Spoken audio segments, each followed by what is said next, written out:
नमस्कार, मैं हूं आपके साथ अनुष्का राय और आप देख रहे हैं इंडिया समाचार।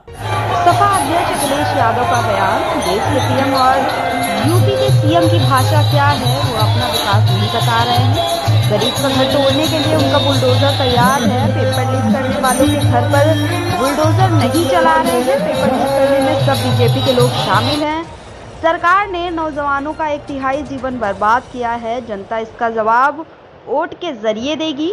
लोगों ने संविधान और सम्मान की लड़ाई अपनी लड़ाई समझ ली है। एनडीए नेगेटिव राजनीति करता है और पीडीए प्रोग्रेसिव राजनीति करता है। इस सरकार में महिलाएं सुरक्षित नहीं हैं।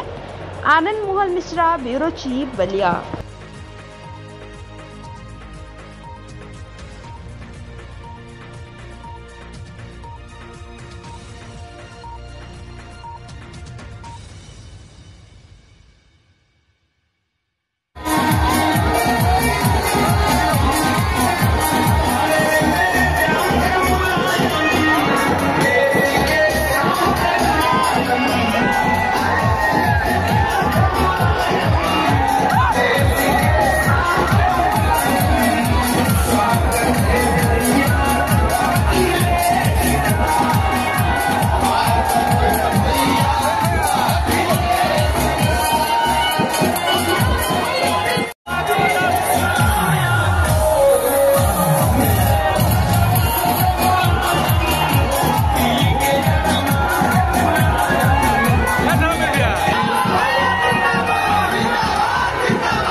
जोरदार ताली बजाकर स्वागत करें। नेता का स्वागत हो रहा है। जोरदार ताली बजाकर स्वागत करें। तालियों में गूंज होनी चाहिए। जोरदार ताली में स्वागत करें। अखिलेश यादव जिंदाबाद। जो बहुत कुछ पैसे वाले कुछ होते हैं गांव में, उनसे सूद पर पैसा लेना पड़ता है। हम अपने गरीबों के लिए कोई न कोई ऐसा फैसला लेंगे जहां बैंकों से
चलेगा तो कैसे मजबूत? उन बेईमानों से पूछिए जो पार्टी को कमजोर कर रहे हैं। हम तो मजबूत करने के लिए खड़े हैं। कौन बेईमान आ गया आपके पार्टी में? पूछिए तो आप ही कह रहे हैं कि आप कमजोरी आ रही है। आप पूछो ना, तो आपको जो लग रहा है कमजोरी आ रही है। उन लोगों से पूछो कि भाई आप क्यों पार्टी को कमजोर कर रहे हो।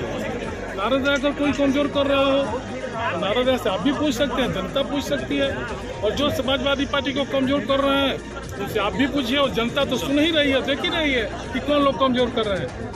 जो विधानसभा के चुनाव में भाजपा के इशारे पर नाचे, लोकसभा के चुनाव में भी भाजपा के इशारे पर नाच रहे हैं। ठीक है से आती है। सरकार ने क्या रास्ता निकाला है जिससे गरीबों को बचाया जा सके, या गरीब को कभी ज़रूरत पड़े तो उसके लिए कोई इंतज़ाम इस तरह का हो जहां से वो सस्ती दर पर पैसा ले सके। सर, कन्नौज के ही बीजेपी सांसद सुबोध पाठक ने कहा है कि जीते जी हम मुसलमानों को आरक्षण लागू नहीं होने देंगे, जरूरत पड़ी तो सरकार भी बर्खास्त कर देंगे। जी देखिए, ये तमाम वो लोग हैं जो हारने जा रहे हैं, और जब देश के प्रधानमंत्री जी की और उत्तर प्रदेश के इतने बड़े प्रदेश के मुख्यमंत्री की भाषा क्या है, अपना विकास नहीं बता रहे हैं। वैसे तो हर गरीब के लिए वो बुलडोजर तैयार रखते हैं, अगर कहीं घर गिराना हो, मकान गिराना हो तो बुलडोजर तैयार रहता है। लेकिन जितने भी पेपर लीक हुए हैं, पेपर लीक करने वालों के एक एक घर पे ही बुलडोजर चला हो तो बता दीजिए। और ये बुलडोजर जानबूझ करके नहीं चलाया, क्योंकि पेपर लीक करने में सब बीजेपी के लोग शामिल हैं। ये पेपर लीक नहीं हुए हैं, ये सरकार ने पेपर लीक कराए हैं जिससे नौजवानों को नौकरी न देनी पड़े। नौकरी न मिलने से केवल उनका सपना नहीं टूटा है नौजवानों का, 1/3 जीवन इस सरकार ने बर्बाद किया।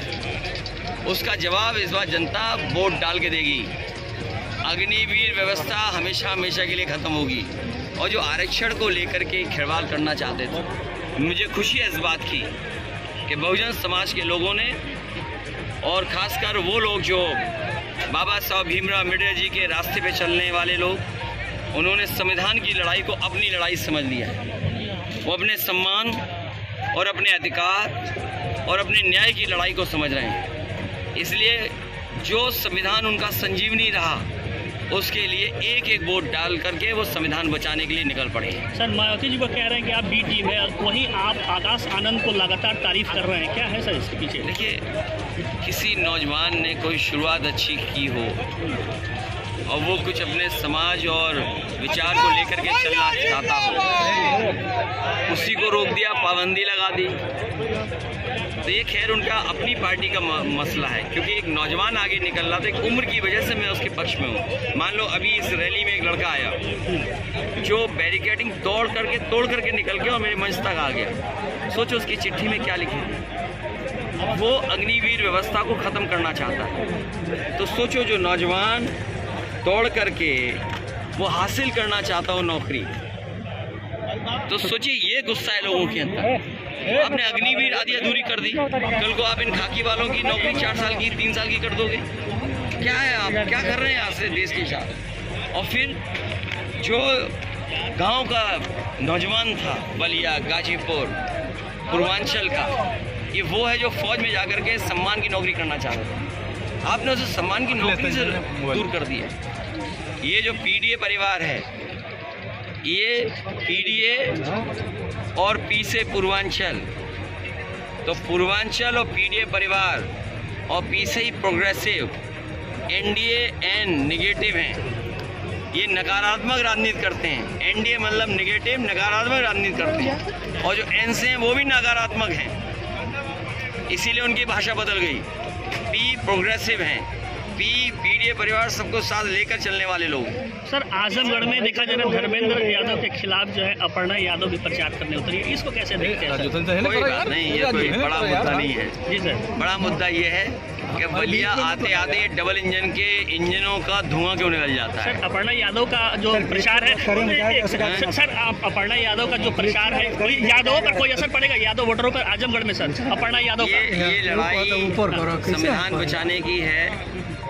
इस पीडीए परिवार के साथ सब जुट गए हैं, और हमारे सनातन जी का नाम तो जानते ही हो ना, जिसकी शुरू अंत है ही नहीं, सनातन।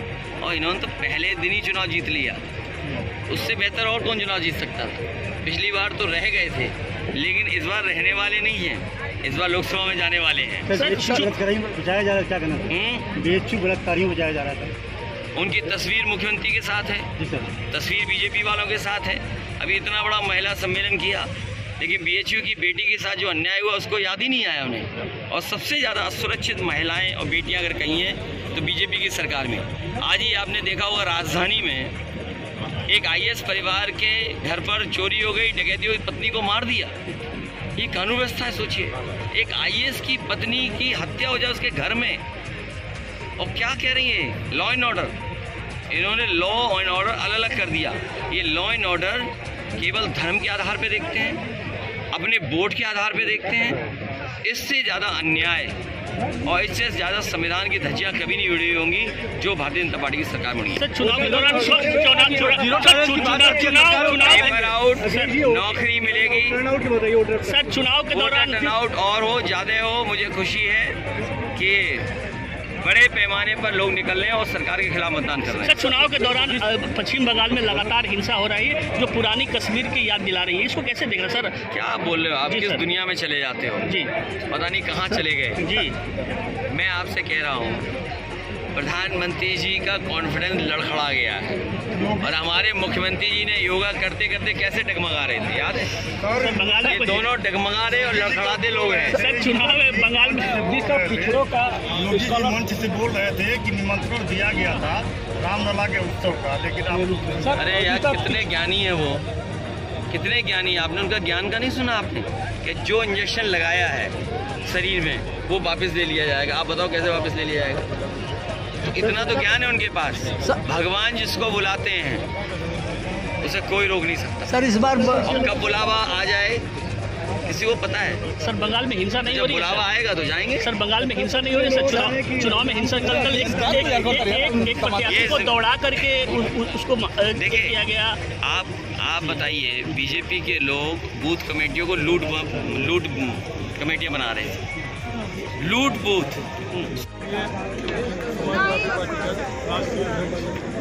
माननीय अखिलेश यादव जी आए थे, आप सबके सामने जो अपील किया,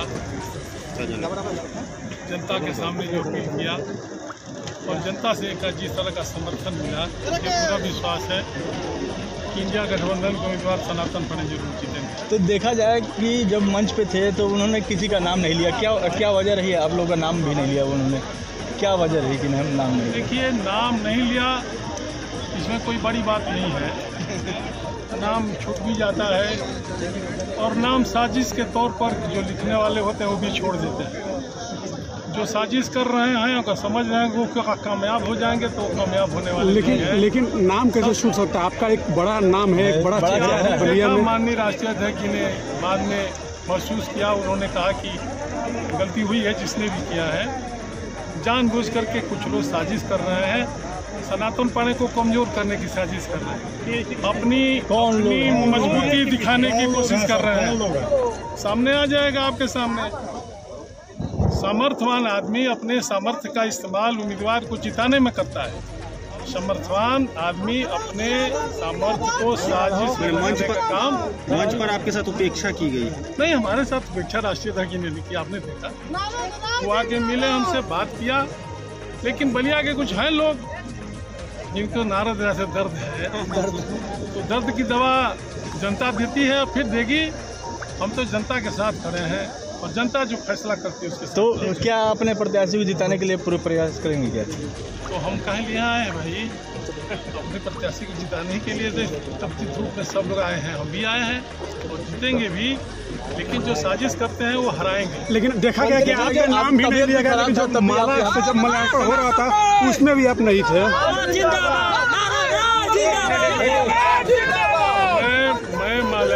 मैं आपने देखा होगा जब माननीय राष्ट्रीय अध्यक्ष जी मंच हो रहा है, उन्होंने हमारा हालचाल पूछा। अभी हालत आप देख रहे हैं, तबीयत भी खराब है। अगर राष्ट्रीय अध्यक्ष जी नहीं आए रहते तो मैं मंच पाने के लायक नहीं था। मैं बेड से उठ करके परसों अस्पताल से, उन्होंने कहा बड़ा छोटे अस्पताल में आप भर्ती थे, आप जल्दी लखनऊ आइए, चुनाव भी जाने दीजिए। हमारी बीमारी के बारे में भी जानते थे। उन्होंने स्वयं मना किया कि थोड़ा दूरी बना के रहिए।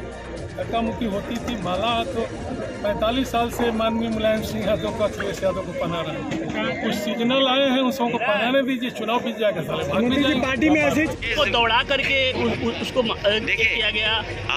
आप बताइए, बीजेपी के लोग बूथ कमेटियों को लूट कमेटियां बना रहे थे, लूट बूथ। सोचिए, वो तो रोका गया। यूपी में नहीं देखा आपने? यूपी में जिस तरीके से लूटना चाहते थे। हमें खुशी है अपने कार्यकर्ताओं पे कि जिम्मेदारी से वो खड़े दिखाई दिए। सर भाजपा 400 पार क्या कहेंगे?